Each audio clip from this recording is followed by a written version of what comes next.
So what's up everyone, this is me Satyash Sharma, BTech second year student from IIT Jammu, and in this video we are going to discuss what to do for JEE Advanced in the last 2 weeks. First of all, congratulations on clearing JEE Mains with a very good score. You are now qualified to give JEE Advanced. और अब JEE Advanced के लिए last 2 weeks रह गए हैं. Trust me, this is one of the most important phase of your JEE journey because ये एक ऐसा phase है आखिरी के 2 week 3 week जहां you would feel much pressure on you because ये जो तुम्हारी जर्नी रही है, जो तुम्हारा अल्टीमेट टारगेट रहा है IIT, for that you have spent 2 to 3 years और उन 2 to 3 years का हार्ड वर्क फाइनली आखिरी के 2 वीक्स में डिसाइड होने वाला है कि कैसा तुमने वो किया है. तो इसमें ज्यादा पैनिक होने की जरूरत नहीं है. सबके साथ प्रेशर होता है. इट्स नॉट कि ऑल इंडिया जो वन होता है उसके ऊपर प्रेशर नहीं रहता है, थोड़ा बहुत सबके ऊपर रहता है. इनफैक्ट इसीलिए जो तुम्हारी रैंक्स है वो चेंज हो जाती है. कुछ लोग प्रेशर के अंदर पेपर उतना अच्छा नहीं कर पाते हैं, बट कुछ लोग प्रेशर के अंदर भी काफी अच्छा पेपर कर जाते हैं. ठीक है, बट क्या करना चाहिए आखिरी के 2 वीक्स में, ये मैं अपने पर्सनल एक्सपीरियंस से ही शेयर कर रहा हूँ बिकॉज मैंने भी ये फेस किया है और थोड़ा सा प्रेशर हुआ था तो थोड़ी सी रैंक उससे डिक्रीज हो जाती थी, बट उससे ज्यादा फर्क नहीं पड़ेगा. Number 1 thing, start practising JEE advanced mock test. Previous year वाले जो आते थे, जो JEE एडवांस्ड के ऑफिशियल कंडक्ट हुए थे, right, and don't solve it from any previous year book. Just go on JEE Advanced website and download all the previous year, right? I think you have 13 to 14 days left, so जिधर से भी start कर सकते हो. 2009 से I would say 2021 तक दे सकते हो, 2008 से 2021 तक दे सकते हो.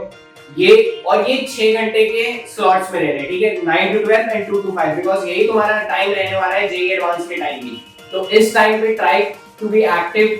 Don't sleep during the day because ये 2 to 5 सेशन वाले तुम्हें काफी ज्यादा एक्टिव रहना पड़ेगा. यहाँ पे काफी लोग थक जाते हैं 9 to 12 पेपर देके, 2 to 5 इतना स्टैमिना नहीं बचता है. इसलिए मैं कह रहा हूँ कि अभी से प्रैक्टिस करना स्टार्ट कर दो, क्योंकि ताकि उस दिन तुम्हें कुछ ऐसा फेस ना करना पड़े, राइट. तो ये तो बात होगी कि JEE एडवांस के ऑफिशियल पेपर तुम्हें प्रैक्टिस करने हैं. Second, if you are going to a coaching institute, then वहां जो मॉक टेस्ट हो रहे हैं वो भी तुम्हें प्रैक्टिस करने हैं बिकॉज़ उनका भी लेवल काफी बढ़िया रहेगा.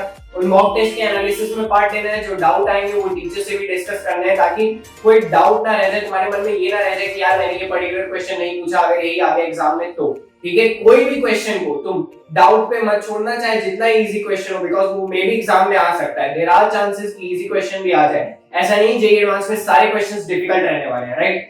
अब JEE एडवांस के जो प्रीवियस ईयर के तुम दोगे ऑफिशियल, तो जब तुम्हारा जो भी स्कोर बनेगा, just try to compare it with analysis of JEE advance. काफी लोगों ने डाल रखा है YouTube पे, ठीक है. आई वुड सजेस्ट कि मैथ ऑन गो का तुम एनालिसिस देख लोगे.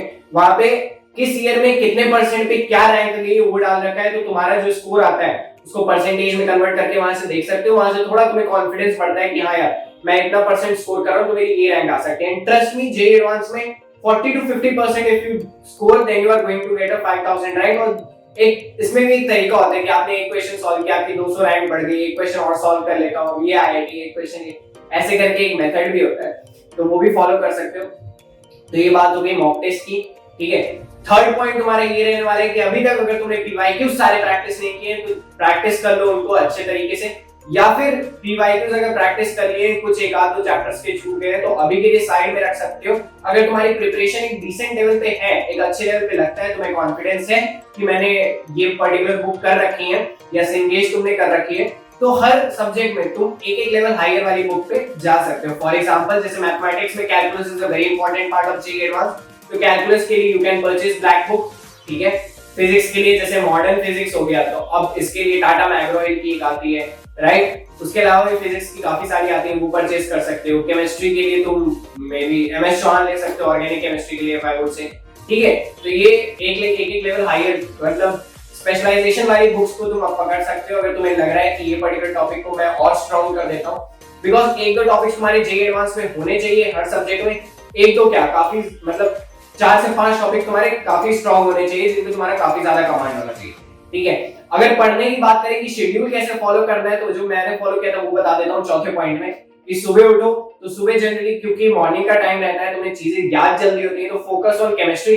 एंड ये लास्ट 2 वीक्स में थोड़ा केमिस्ट्री पे ज्यादा फोकस करना भी, बिकॉज ये तुम्हारा स्कोर काफी ज्यादा इंप्रूव करने वाला है, स्पेशली इनऑर्गेनिक केमिस्ट्री। और इनऑर्गेनिक केमिस्ट्री में भी qualitative analysis, because qualitative analysis तुमने जेईई मेंस के लिए नहीं पढ़ा था, ये तुम्हें सिर्फ जेईई एडवांस के लिए पढ़ना है और इसके क्वेश्चंस आएंगे, ठीक है। 2 से 3 क्वेश्चन भी आ जाते हैं कभी कभी। पी ब्लॉक हो गया, एस ब्लॉक हो गया, ठीक है। ब्लॉक केमिस्ट्री तो है ही इंपॉर्टेंट, तो इतना तुम्हें प्रैक्टिस करना है केमिस्ट्री के लिए, ठीक है। इसके बाद तुम थोड़ा सा ब्रेक ले सकते हो, ठीक है, बात ले लेना है। Then you can start with either physics और मैथमेटिक्स, जो भी तुम्हें पसंद हो, ठीक है। क्योंकि बीच में वो जो गैप रहता है ना आफ्टरनून वाला, उसमें जो सब्जेक्ट हमें पसंद रहता है हम चाहते हैं कि हम वो करें ताकि हमें डल ना फील हो या टायरी ना फील हो, नींद ना आ रही हो, तो उस पर्टिकुलर टाइम में तुम वो सब्जेक्ट उतार सकते हो। फिर थोड़ा ब्रेक ले सकते हो, कभी बाहर जा सकते हो, थोड़ा सा स्पोर्ट्स खेल सकते हो आधा 1 घंटा के लिए, ज्यादा अब नहीं करना है, ठीक है। ज्यादा ही ब्रेक नहीं ले लेना है, बिकॉज ये लास्ट 2 वीक्स में यार तुम्हें कंसिस्टेंट रहना है। बहुत से लोग इस लास्ट 2 वीक्स में थक जाते हैं, बट तुम्हें वो गलती नहीं करनी है, थकना नहीं, राइट। सो ये बात हो गई फिजिक्स की। इसके बाद बात कर लेते हैं मैथमेटिक्स की। तो मैथमेटिक्स में मैंने बोला कैलकुलस इंपॉर्टेंट है। वेक्टर 3D जैसे चैप्टर्स, इजी वाले चैप्टर्स तुम्हें नहीं छोड़ने हैं, ठीक है। फिजिक्स में मॉडर्न फिजिक्स वगैरह पे भी ध्यान दे लेना। तो ये बात होगी पढ़ना कैसे। इसके अलावा सेट अप बायोलॉजिकल क्लॉक, जो सब लोग कहते रहते हैं, और that is very important also, biological clock set होनी चाहिए, ठीक है। अच्छी से अच्छी नींद लेनी है। You have to take a good meal to keep you healthy, ठीक है। और ट्राई करना कि किसी ऐसे इंसान के कांटेक्ट में ना हो जिसको फीवर हुआ हो या जो फीवर से सफर कर रहा हो। कोल्ड कफ से भी दूर रहना, try to avoid this as much as possible. ये मैं पर्सनली सफर कर चुका हूं, बिकॉज मेरे जेईई एडवांस मैंने बताया था 2 से 3 दिन तक पहले बहुत ज्यादा बुखार था, तो कोल्ड कफ भी था उसमें इन्वॉल्व, तो उससे थोड़ा सा इम्पैक्ट आता है पेपर पे। तुम्हारा मेंटल स्टेटस उतना हेल्दी नहीं रहता है, तुम उतना फोकस नहीं कर पाते पेपर पे। तो try to be healthy, right. And अगर तुम्हें लगता है तुम्हारा जेईई मेंस हो गया है, तुम्हें लगता है तुम्हारा एनआईटी तो हो ही गया है, then don't forget your ultimate aim was IIT, and even parents भी जब तुम्हें IIT में देखेंगे so they would feel proud, ठीक है। उनके साथ भी थोड़ा टाइम स्पेंड करना, ठीक है। उससे भी तुम्हारा माइंड, एक ब्रेक में तुम ये भी कर सकते हो, पेरेंट्स के साथ टाइम स्पेंड कर सकते हो, तुम थोड़ा रिलैक्स हो जाओगे। पेरेंट्स को डे ऑफ द एंड में बताओ कि आज मैंने क्या क्या किया और कल मैंने क्या क्या प्लान कर रखा है, ठीक है। और बाकी पढ़ाई करो, बिकॉज अब तो 2 वीक्स रह गए हैं, and study as much as possible, ठीक है। बहुत ज्यादा प्रेशर नहीं डालना है अपने ऊपर, right. If you are done good JEE mains, but तुम्हारा अल्टीमेट टारगेट क्योंकि आईआईटी था, तो आईआईटी को माइंड में लेके चलो, बट उसके कॉन्सिक्वेंसेस मत सोचो कि यार अगर नहीं होता है नहीं होता है, ये सब माइंड में तुम्हारे नहीं आना चाहिए, ठीक है। जस्ट बिलीव योरसेल्फ कि यार होगा, 5000 नहीं आएगी 7000 रैंक आएगी, बट होगा, राइट।